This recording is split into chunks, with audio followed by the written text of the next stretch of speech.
আসসালামু আলাইকুম, কেমন আছেন সবাই? আশা করি খুব ভালো আছেন। আমি আপনাদের দয়ায় খুব ভালো আছি। আমি আজকে কাঁচা কলার কোপ্তা বানাবো। ইউটিউবে এটা অনেক দিন ধরেই দেখছিলাম, সো আজকে আমি ট্রাই করেই নিলাম। কাঁচা কলা সিদ্ধ করে এটার সাথে আমি আলুও দিয়েছি একটু।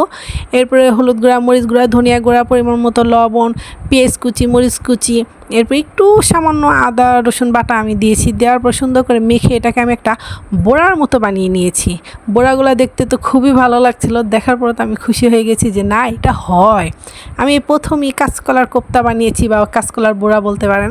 সুন্দর করে আমি এটাকে ভেজে নিয়েছি। ভাজার পর আমি অবশ্যই তরকারি রান্না করবো। আপনারা কে কে ইউটিউব দেখে সব কিছু ট্রাই করেন অবশ্যই আমাকে জানাবেন। ইউটিউবে সব কিছু ভালো হয় না, কিছু কিছু সত্যি অনেক ভালো হয়, আর কিছু কিছু অবশ্য হয় না।